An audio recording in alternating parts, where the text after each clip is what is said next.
Good morning, everyone. My name is Kostas Katsavdakis. I hope everyone is well today. I wanted to thank the school's facilities management, Alyssa and Robin, for the invitation to speak about threat assessment in K-12 settings. I'll give you a very brief introduction of myself, and then on the slide that we are doing today, there's an email. If you have any email questions, or if you have any questions whatsoever after the presentation today, or at some point in the future you think you thought of something and want to follow up, feel free to email me. I usually get back to everyone within 48 hours, or if there's a reference that you would like to read or have as part of your records, I'd be more than happy to share all of that information with you. We have about an hour today. We'll try to get through as much material as possible, but you have the PowerPoint slide for your reference. The reason it's extensive is I just wanted you to have that as a source of information for your perusal at your leisure to look over or to use as some kind of reference point in your own school systems.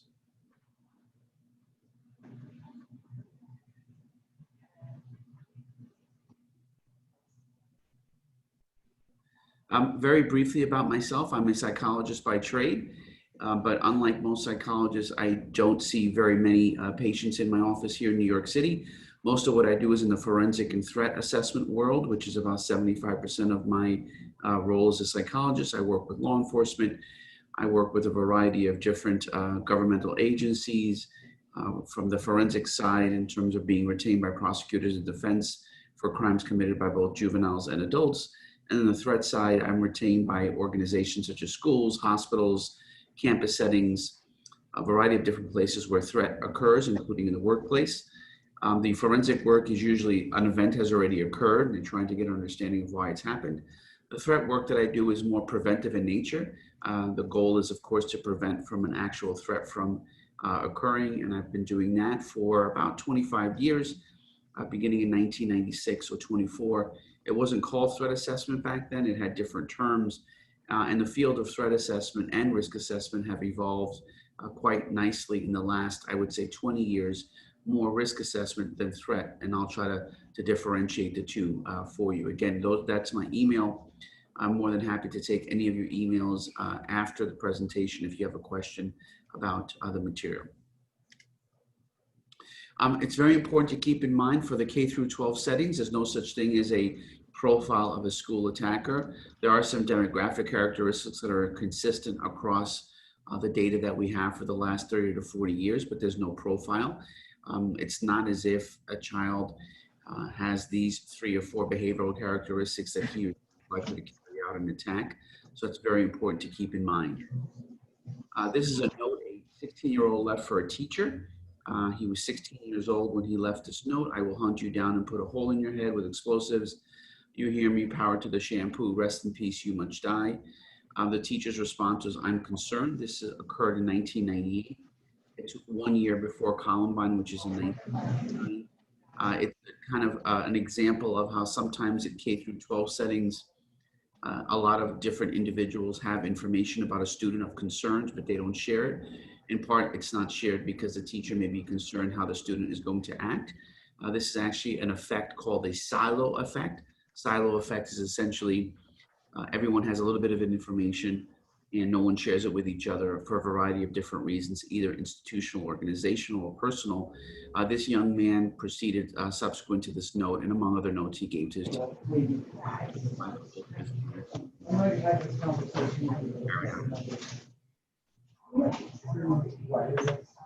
This is a relevant shooting that happened in Florida. Many of you are familiar with him because I'm going to be a professional. I'm not sure where I'm hearing the background noise, but if someone can mute themselves, that would be appreciated. This is the shooter in Florida. Of course, he killed multiple persons in Parkland several years ago. And you can see from the left to the right, you have his ROTC picture. His name, of course, is Nicholas Cruz. And then you have him posing on Instagram, and then you have his arrest photo. He was an individual who gave both signs for threatening behavior and risk behavior. And we'll talk about the two separately. Unfortunately, 1 year before the act was committed in February, A year before that, he was recommended for a threat assessment. It was not done. And then a year later, he comes back to the school and kills the students at the high school. This is his arrest photo. It may not be relevant to most, if not all persons, but it is relevant in a threat assessment perspective. If you notice closely, he's wearing a t-shirt from ROTC. It's the closest thing he's doing to what we call pseudo-identification, excuse me, pseudo-commando, trying to dress like some kind of military figure, not his pants or his boxer shorts, but wearing something close to a military-like, pseudo-like military attire, which is the ROT shirt that he's wearing. He was fascinated with guns and ammunition and things of that nature, so much so that he would post it on a regular basis. This is him on your left, pictures with army knives, excuse me, army hat and knives, bullets. Okay. One of the things that you see a lot with the K-12 shooters is they're going to use social media quite a lot and frequently. So we'll talk about that the next half hour. This is the most recent data that we have looking at school year between 1992 and 2014-15 in terms of the number of students, staff, and other non-students associated violent deaths, homicides, and suicides. You can see that the number generally remains pretty stable over the years. There are some peaks. Part of those peaks have to do with mass shootings occurring in certain schools. For example, at Sandy Hook Elementary School, the number was higher during that year. But the number tends to be steady, even though it's jagged over a period of 20 plus years. One of the things that has not stayed steady is the increase in security staff and personnel that school and facility management locations put into place. On the left is your primary school, elementary school. On your right is your secondary school. You can see most of the security personnel is put into the secondary schools, which account for middle school and high schools. And you can see it looks at different years from 2005 to 2006 is the dark green. The light greenish, grayish, I'm not the best at colors, is 2015 to 2016. If you look at the right side, the secondary institutions have pretty much stayed the same in terms of the security personnel, either a sworn law enforcement or an SRO. But what you have seen is at times a doubling, almost a doubling of security personnel at primary locations. For example, when you look at the left, any security staff in 2005, 2006 in a primary setting was about 26%. When you go to 2015-16, it's about 45 to 46%. And then when you look at the law enforcement, again, it's almost double. So what we've actually seen is an increase in security personnel at the primary locations at a higher rate than we have at the secondary locations. In terms of where the most of active shooter situations occur, which may or may not lead to homicides, business places are number one. And the second most frequent place an active shooter is likely to go is in educational settings. And if you look to your left, you'll see that 21.8% of the time in active shooter situations, they occur in that location. And if you break it down further, you have to your far left, schools are pre through K, K through 12, excuse me, pre-K through 12, and it breaks down into terms of the locations, which we'll get into later. And then you have higher education, which are colleges. The most frequent location tends to be a middle school or a high school, significantly less likely to be an elementary school. This is for your perusal. This is hot off the press studies regarding targeted violence in the United States at school settings. For those of you who are specifically in this area, in threat management, threat assessment, security, it is strongly advised that you take a look at this document. Sorry, these slides are moving faster than I'd like. I would strongly advise you to look at this document. If you don't want to find it yourself, you're more than able to just email me and I'll send it to you immediately. But it's one of the largest studies of its kind looking at targeted violence in a school setting. And I'm not going to go over it all, but I'd like for you to have it for your perusal whenever you have a chance. Again, the slides are moving a little bit slower.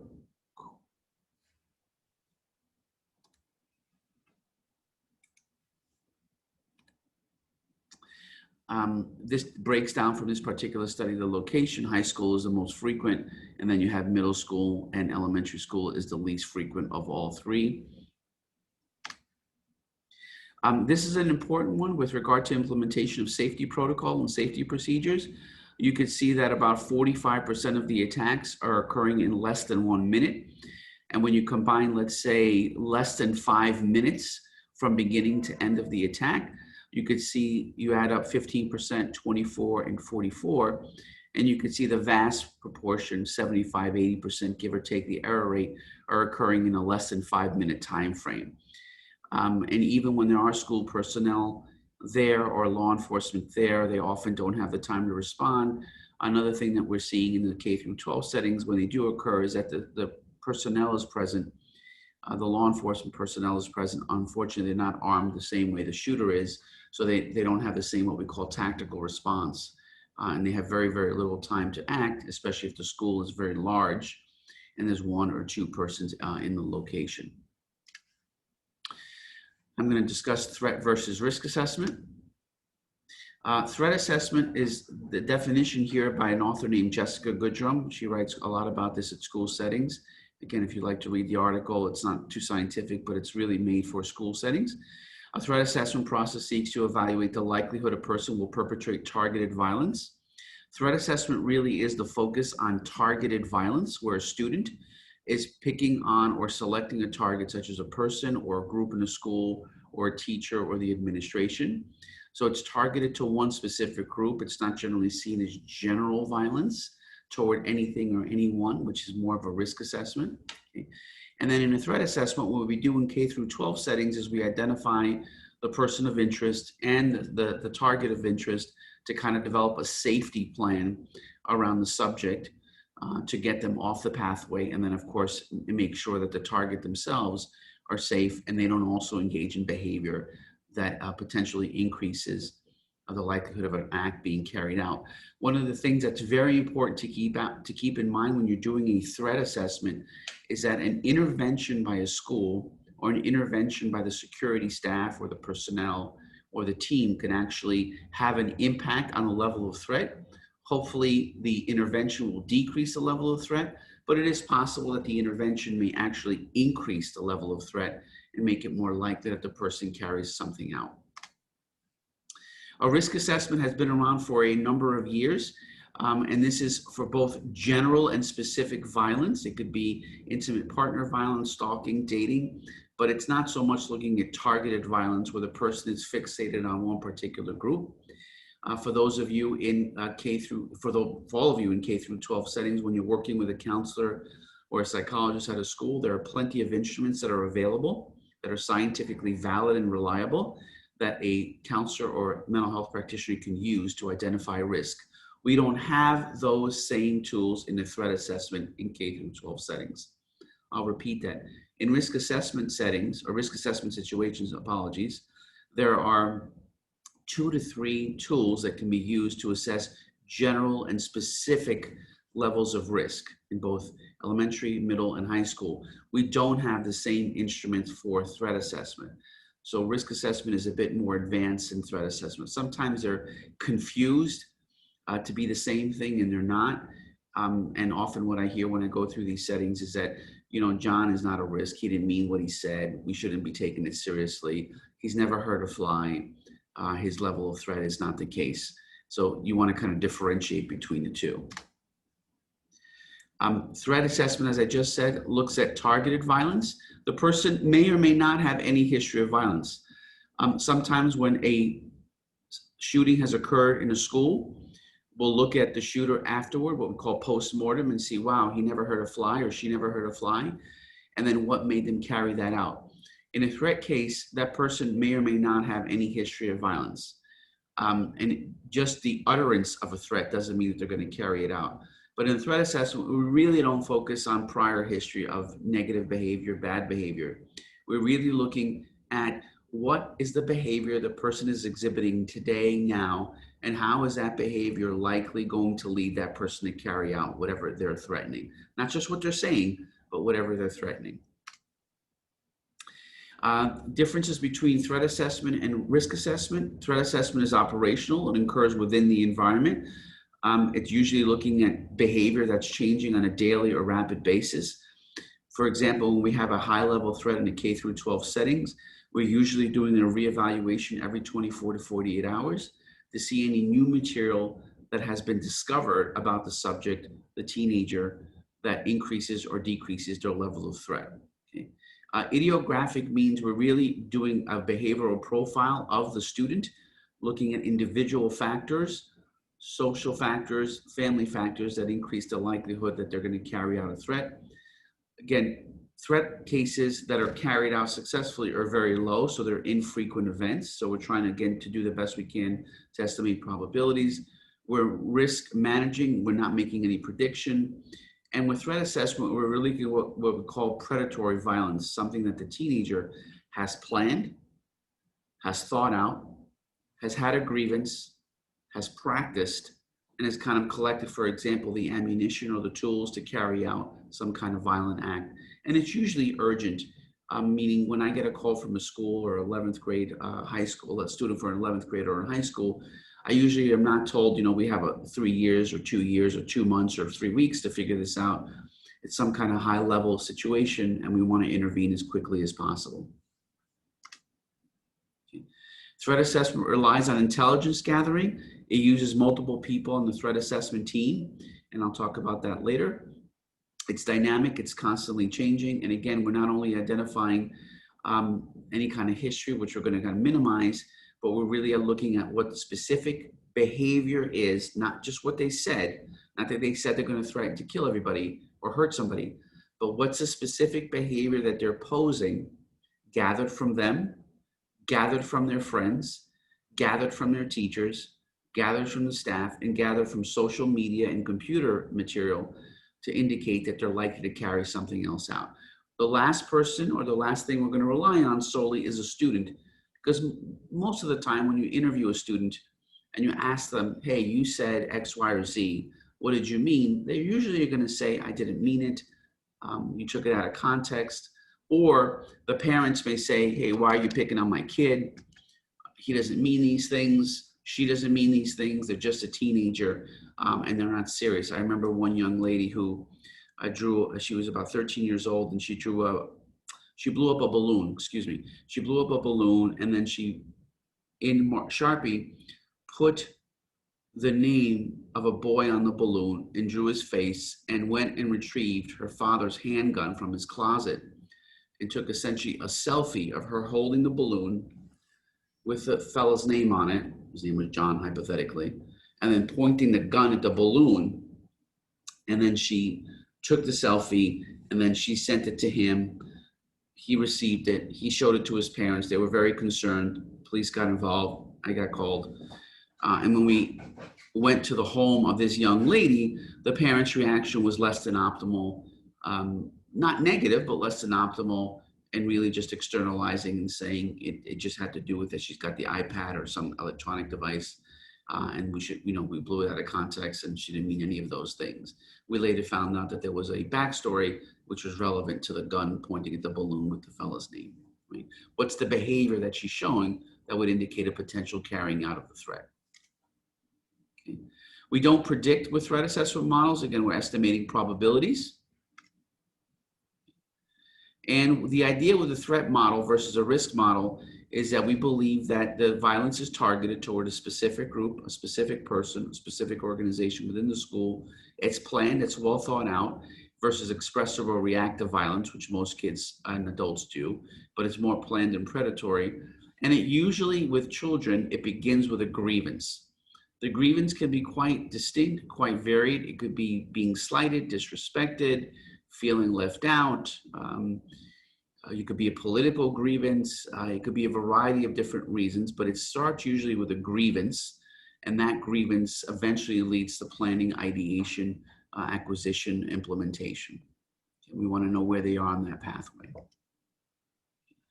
What are some potential warning signs that you're going to see in the juveniles at the high school or middle school, or hopefully not, but at the elementary school level? Usually some behaviors are planning the attack. Leakage, which I'll talk about here in a few minutes. The idea that the juvenile is entertaining or enjoying violent fantasies. Narcissistic personality traits. Now, this is a tricky one because personality is not fully developed in the juveniles at this point. It's not what we call crystallized. But the idea that their level of self-absorption, their level of self-interest, and their value and behavioral devaluations is beyond what we would consider appropriate or age appropriate, culturally ethnic factors taken into account.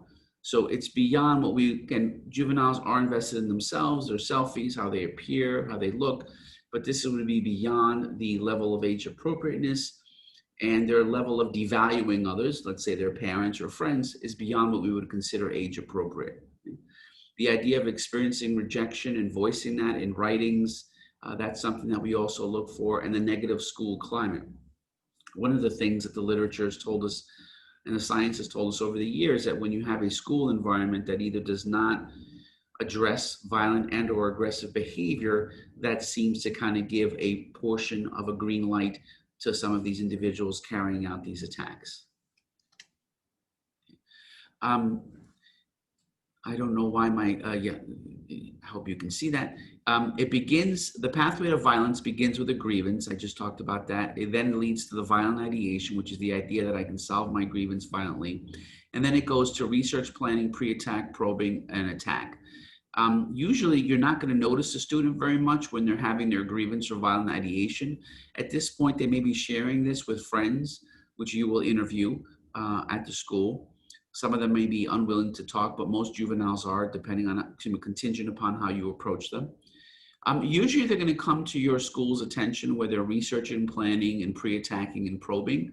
They might even have an arrest. I remember one student that we evaluated was right at the point prior to the attack.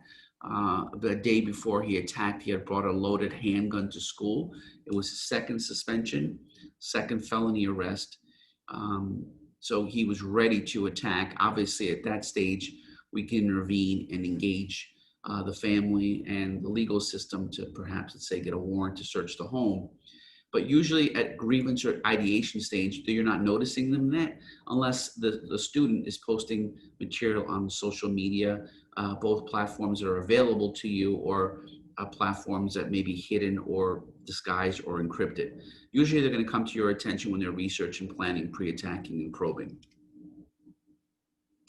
I'm not going to spend too much time on this. Again, this is your for perusal. This is actually from the notebook of James Egan Holmes, who was the shooter at the Batman premiere several years ago. And what he had done repeatedly, he was also seeing a mental health practitioner. He had written down his ideas of what he was supposed to do, his grievance and his violent ideation on a notebook. Some of it was shared with others, but a lot of people didn't know what to do with it. And when you have a chance, take a look at it. You can see, for example, here that he says he's been thinking about this for more than 10 years. What you see here in part of the notebook, which I'm sharing with you, is he's talking about all the different places that he can carry something out, the targets. You know, he talks about bombs, biological warfare, serial murder, and then he's got a check mark on mass murder spree. And then I just gave you an example here. He's got several locations. He's got airport, he's got mall, and he crosses them out. And then he agrees to do it in a movie theater in his mind and in his notebook. And this is essentially a schematic of the notebook, a schematic of the movie theater. So you can see how much planning and predation is involved and prior to the attacks. This is not uncommon in school shooters. Whether you go back to Columbine in 1999 or the example I gave you earlier, this is generally seen as something students will do as warning signs or warning behaviors. It's present in over 90% of the kids that we look at, the way they're writing stuff down and sharing with other people. It's just that people don't know what to do with this material. Okay. And then he's got pros and cons of what theater within the theater to pick, right? So, and then he picks his theater that's got the exit. Again, for your perusal at your leisure. Okay. Another warning behavior that you want to pay attention to is called fixation warning behavior. It's any behavior that a teenager or a K-12 student indicates a pathological attachment with a cause, political, religious, cultural. They're increasingly thinking about whatever this cause is or the person they're fascinated with, or their opinion becomes even harsher. It starts affecting their schoolwork. They become much more negative around other people. All they can think about essentially is this idea of who to target and why they've been wrong. And that's all they can think about. This is when they're going to come to your radar a little bit more. And they're going to be disclosing some of this material to their friends, which is a term called leakage. It usually leads to a deterioration of social, emotional, and academic functioning. So this is when a teacher or someone within the school is going to notice, a coach, the maintenance staff, someone's going to notice something is wrong with this particular student and something has changed. Okay. This is another kid. He would write these things down at school. He would share sometimes with the coach, sometime with his teacher, sometime with the maintenance crew at the school. And it was a question about love. And in the bottom, it says, I really wouldn't know how to answer this question because my cold black heart has never and never will experience true love. I can tell you about love. It does more harm than good. I plan to live in a big black hole. My firearms will be the only things to fight my isolation. I would also like to point out that love is a horrible thing. It makes things kill and hate. Right? This is stuff that he would share around the school, not just with one person. Okay. Skip that one. Identification warning behavior is another behavior that you can start noticing with teenagers. Now, this is a little tricky because teenagers sometimes can wear a variety of different material or clothes. This is a teenager or someone younger than a teenager who begins to kind of act like a pseudo commander or a warrior, or becomes fascinated with law enforcement, or begins to have a mentality like a warrior or a soldier or police. They begin collecting paraphernalia. They've been reading about it. I remember several cases we've worked on. They start doing a lot of research on assassins. Again, this is just one of many behaviors, not the only one. They're ordering books about how to make bombs, reading about prior attackers.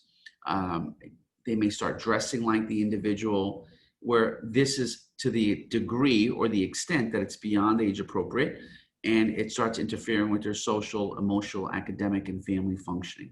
And sometimes what you'll see is a certain kid changing their appearance to kind of identify with a certain kind of warrior, law enforcement, or soldier mentality. Okay. And there's different kinds of identification: pseudo commando, dressing like one, thinking like a warrior, that everyone who doesn't agree with me has to be killed, or something negative should really happen to him, close association with weaponry, military paraphernalia.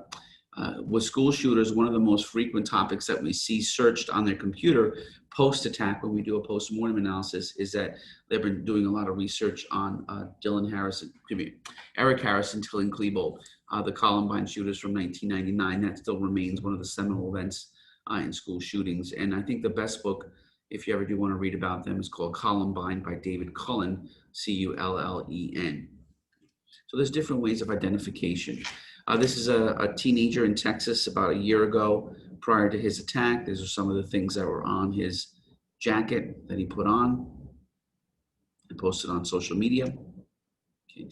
Leakage warning behavior, I would say, is one of the most common, if not the highest frequent observances that we see with teenagers. Leakage behavior is when a teenager communicates to a third party about doing harm.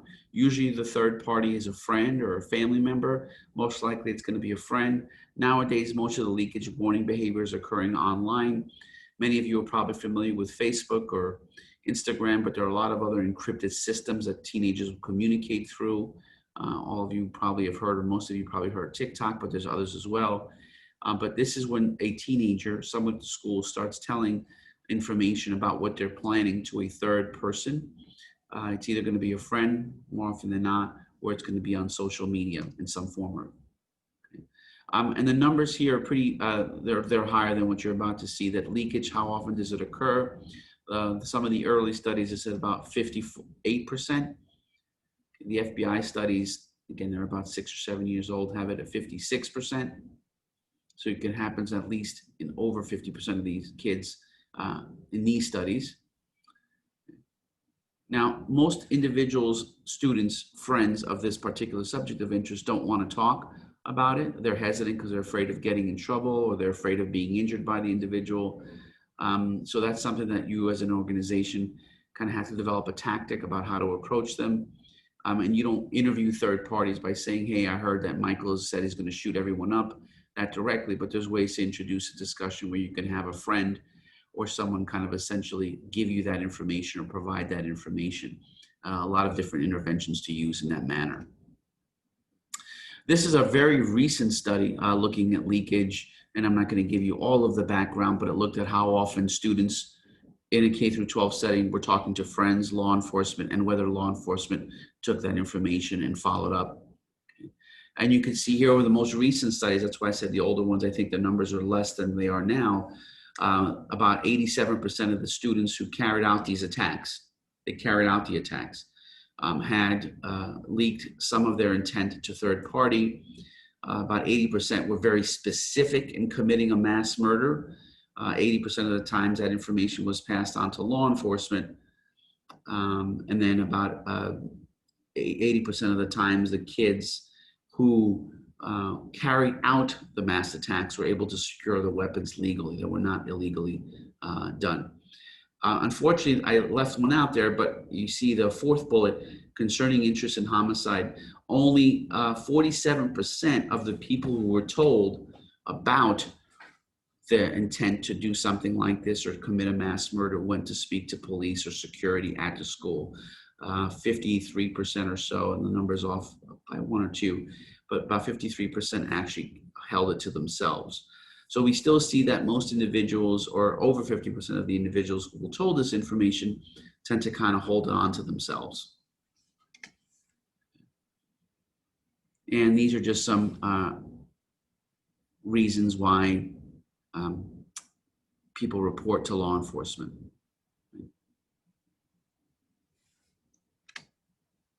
This is a kid, I don't know, probably many of you don't remember him, and it's a while ago, about 15 years ago. His name is Jeffrey Wisey. He killed 9 to 10 people in Minnesota back at Red Lakes. And this is him right around the time of the offense. And he provided leakage information by posting a video of a shooting online that he created, not a video of somebody else, but a shooting online. And then he eventually posted that on social media platform, and then he was able to carry out the attacks. But it's something that we look for in these K-12 settings. Okay. In terms of creating threat assessment and risk management teams at your own locations, this is what the goals are of a threat assessment team. Piece together the information, redirect the subject away from their path toward violence. You have to engage them and the family in a non-adversarial manner. Now, we're not meeting in person, but I always like to ask this: do sometimes parents respond to you in an adversarial manner? The answer is yes. Sometimes you're not going to get full cooperation, or you may not get no cooperation. Involved in many cases that the students essentially tell their parents what's going on. The parents then come to the school and become very litigious, right? So there's a variety of different kind of responses you can have from the families. You try to get the subject away from that pathway. Try to interview as many people as possible. Use everyone at the school. One of the mistakes that I often see at the schools is that the teacher or the administrator are the only ones doing the interviewing. If there's someone in the coach that could do the interviewing that could help, that's great. If there's someone from the management, facilities management that knows the students, that could be something that could be very effective as well. Who should be on the team? Case manager is the team leader, administrative staff, someone with some kind of training in threat assessment who's going to provide that education, law enforcement, security, management, facilities management personnel.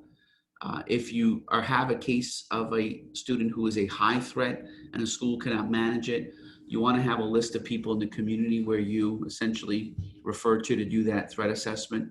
Attorney, of course, and then any ad hoc member, any additional member. You do want to have the attorney on the threat team for legal purposes. Everyone has to know their role. Everyone has to understand their legal issues, how to document. One of the things that we often see in the K-12 setting is that people in the school, in the different departments, the cafeteria, the teachers, facilities management, they don't know what to do if they see something concerning. So they are more likely to kind of keep it to themselves. So there has to be a pathway or some instructions about what to do when someone hears information and where does that information get reported to. Okay.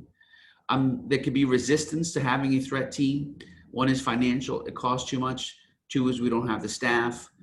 Time availability, we don't have the time because we're busy teaching the kids, whether nowadays remote, online, or some kind of hybrid. Fear by the staff. And then sometimes what we hear at schools is that while threat assessment is feasible at that neighborhood, it doesn't exist for us. In this New York neighborhood, we're all too nice. In the other neighborhood, they're all too bad. So for them, it might work, but for our wonderful, beautiful kids and our wonderful, beautiful families, it's not something that we should talk about because it doesn't happen in our community. The way to teach threat assessment and risk assessment is either technical or adaptive. Adaptive means that everyone essentially at the school is trained, the entire school system, the teachers, the counselors, facilities management, coaches, and it takes a long time to kind of do this process. It doesn't have to be one training 8 hours a day, but it could be subsequent trainings, but where the entire school kind of learns this model of threat versus risk, and then where to communicate, who to go to, and what the documentation guidelines. Adaptive solutions require the school to give information and to promote a culture of safety. And then about every year, everyone has some kind of re-education or what I call booster sessions about how to ensure threat assessment, how it's done properly, and how to understand the difference between a risk assessment and a threat assessment. Ongoing training is very important here. Technical solutions are something that most schools engage in, and they often will go to facilities management to do this. And I think it puts an undue burden and onus on that division of the school. Often this has to do with metal detectors, video surveillance systems, what we call target hardening. So it'd be like, can we build a fence? Can we lock these doors? Can we put self-locking doors? All of these different systems. What the science has told us is that these systems sound great, and many of you probably know are very expensive. I went to a training recently on tactical hardening. And I think I was one of the few mental health people, it was mostly facilities management, law enforcement there. And the company was trying to market these new devices that can alert staff to gunshots and then immediately kind of dispatch it to 911. Again, the dispatch is going to take 30 seconds, another minute for the cruiser to respond. As you saw the numbers, it usually goes away. The incident ends usually within 2 minutes, at most 5. So these are called tactical hardening techniques. They're not shown to be very effective. They do sometimes create maybe an air of safety that everyone feels, but the technical solutions tend to go only so far. Sometimes schools have very elaborate CCTV systems, but when I ask them who's monitoring them, their answer is no one is. We only monitor them after an event has occurred. Well, if you're going to have an elaborate CCTV system and management facilities is going to implement it and put it in and shop for it, the question is who's going to monitor it? It doesn't help to monitor it afterward, especially at certain points of the building, certain parts of the building. Okay. I'm not going to go through all this here with you in terms of this is a method that was developed and recently updated in 2019. This is all available for you to read and take a look at it. If my recommendation to all of you, again, not only in the school that you are functioning in that work in, is to kind of download this file.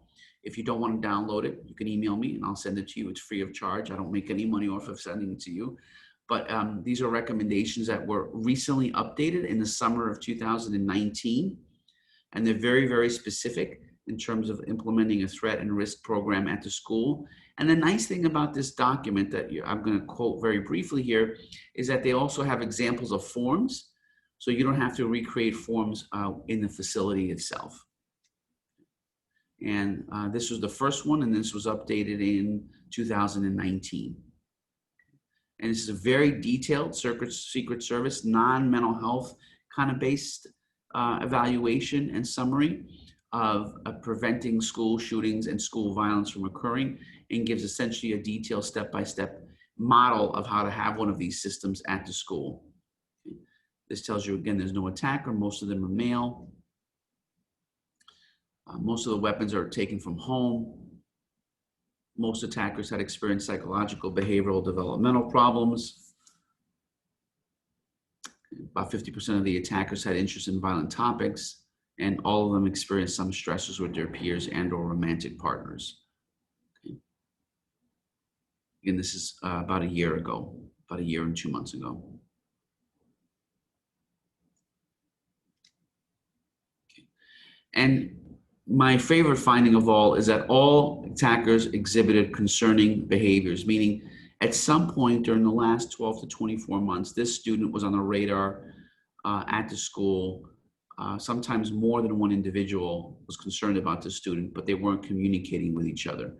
And part of the reasons many school personnel, whether again it's the coach or the teacher, or the counselors or the facilities management, is they, again, these are just the steps which I'm going to skip really quick.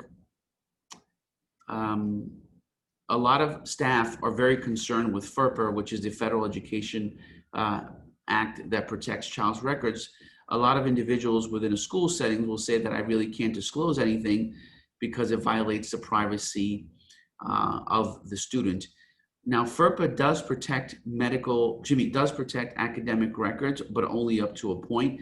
There are many exceptions to FERPA, which are very relevant to be familiar with at a school. And some of the exceptions, which are in your subsequent slides, have to essentially do with safety and health emergencies, right? So they may disclose protected information from education without consent, right? In connection to a significant and articulable significant health or safety emergency, right? So if there's an emergency or if there's concern about someone's behavior and how that might lead to the safety and welfare of the staff and of the students, one can utilize FERPA to their benefit to disclose this information or to gather additional information about the level of threat that the person poses. This is not to mean that you're going to target a student. This is not to mean that you're going to violate their privacy and disclose their information on the social media platform about what they're doing, but it does give schools the ability to kind of get that info, and it does release some of the staff from feeling or perceiving that they can't say anything because they're violating FERPA. And this is one of the reasons in the interviews with staff that they'll tell us that this is something I could not say because it somehow violates the law. And there are exceptions in FERPA, and it's important to have an attorney who's part of this team to kind of understand that and apply that as well. Okay. These are more exceptions. Schools officials, legitimate educational interests. Let's say you have a high threat situation that may be impacting the ability of the students and to learn or the ability of the teachers to teach. You can use that as an exception. Again, we're not going to abuse it, take it too far, but in terms of gathering information. Okay. Obviously, if there's a judicial order subpoena, the school has to respond as well. In terms of threat management or hierarchy of what to do at a school, often school facilities management is going to come into play here, more relevant than other places. The most restrictive, of course, not the worst, is incarceration or jail. That's going to happen very infrequently with juveniles, arrest, hospitalization, restraining or protective order, mental health care, administrative actions, and you go down the line. Some of these are fraught with danger. For example, let's say you have a 16-year-old at your location and he is targeting another 16-year-old of either the same or opposite gender for romantic interest. Let's say they're engaging in stalking, and somehow the school, the parents of the target file for a protection order and the court issues one for whatever reason, different jurisdictions. Keep in mind that having a restrictive protective order placed actually increases threat, does not decrease threat, because the person who is a subject of interest, the person who's making the threats is not going to be really upset that they can't follow that person, can't seek them out. Hospitalizing someone could also increase a level of threat. Calling the police on someone can sometimes increase a level of threat. I remember in one case when the police were called over to the family's home and they interviewed the student, and the student said, look, I didn't mean any of these things. The parent said he's really a nice kid, etc. The officers did not go into the bedroom, neither did the parents didn't know this either, but he had a stash of weapons, bullets, thousands of rounds of ammunition. And then after the police left, kind of wrote in his book that I knew I had very limited time to act, so I better hurry up and carry out the shooting. So these interventions can decrease the time frame from thinking to carrying it out. So something you have to kind of keep in mind. Target hardening, these are some examples of CCTV systems, law enforcement presence, communication, availability of access, limiting students.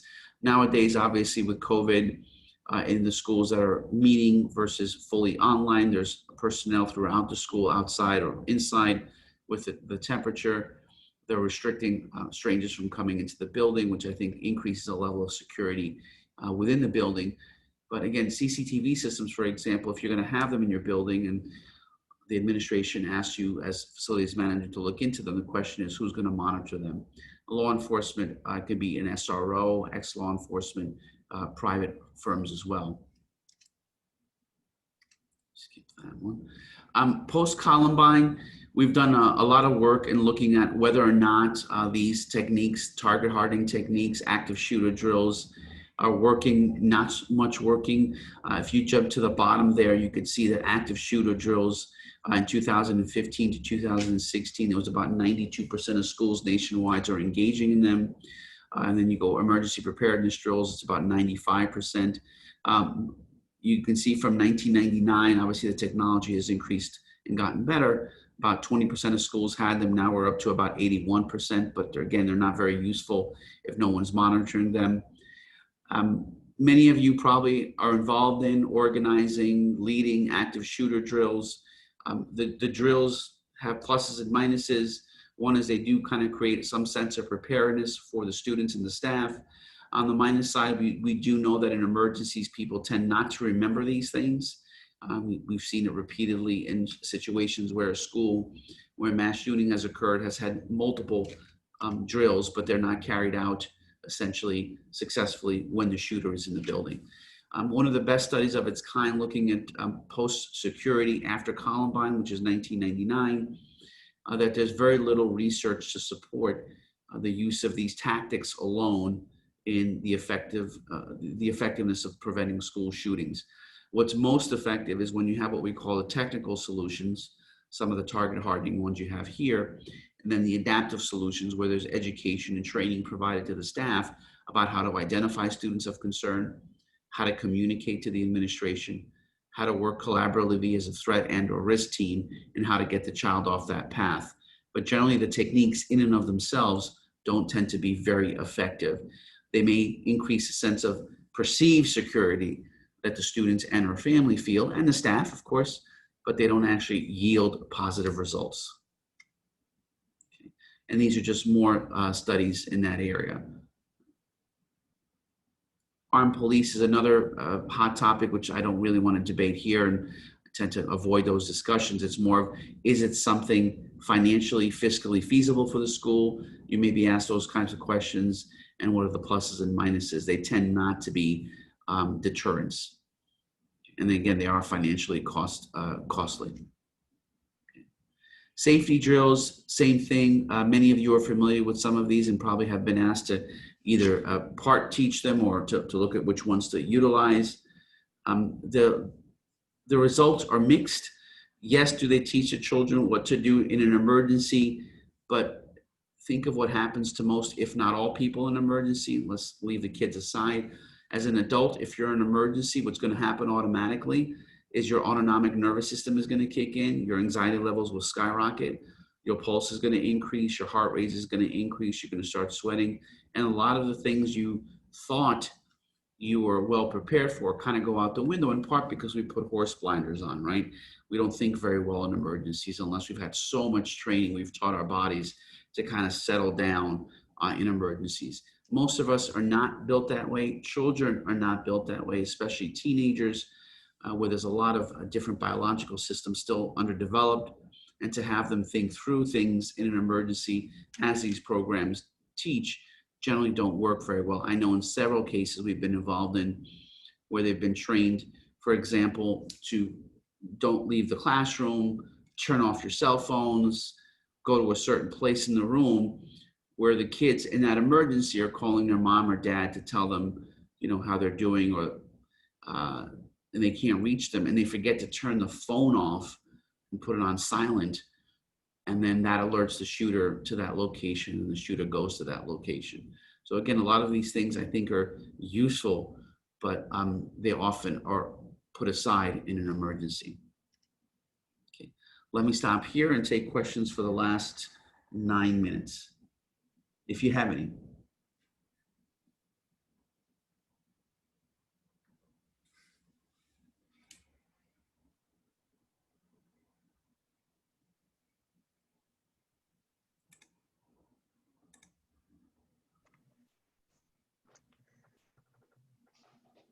No open questions at this point in the chat. Please feel free to use the chat for questions, and I'd be happy to read them aloud.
I have a question here.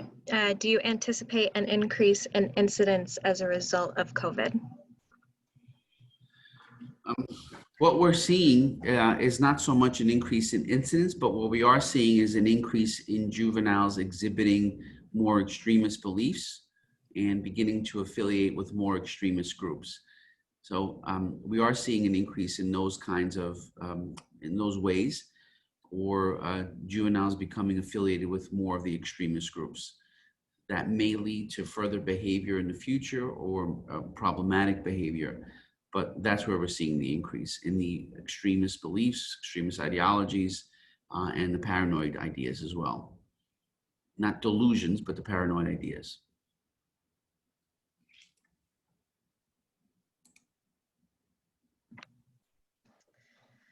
Okay, another question.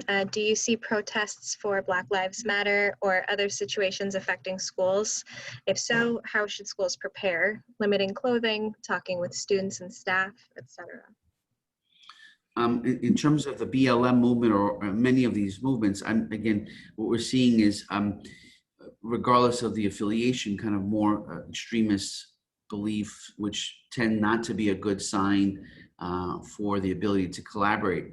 The second part, in terms of the appearance, if you are noticing you have a student who is of concern, and not only because they're saying things that are threatening or acting that way, but their behavior in multiple areas like leakage, identification, fixation, all those areas starts to appear more like they're likely to carry that out, then I would recommend that you assess that individual or that student of interest for things like possession of weapon, gun knowledge, how those guns were acquired, social media searches, things of that nature. All of those things are necessary when you're evaluating threat in a student, including the social media point. And I think one of the things that I'm seeing in schools is that a lot of the staff, all the staff, from facilities management to the counselors, are not very adept at that. And you know, they just think that all social media is Facebook and Instagram, and there's a whole nother world out there. You don't have to become an expert in it, but you do have to know their terminologies in their world.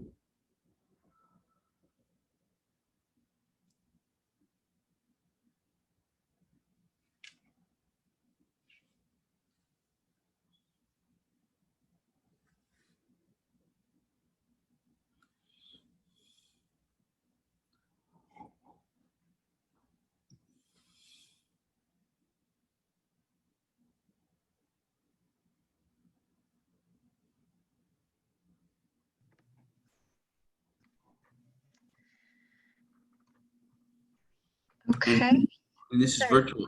I would strongly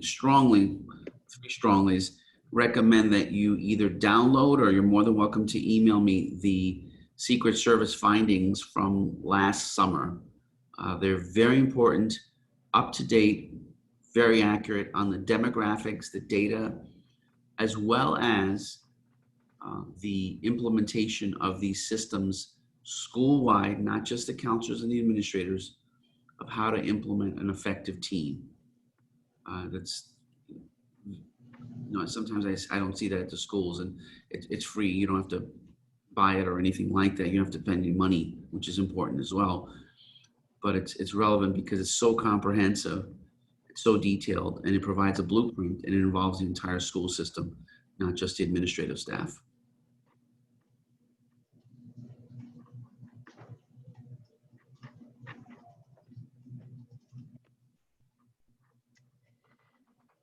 Okay, I'm not seeing any additional questions.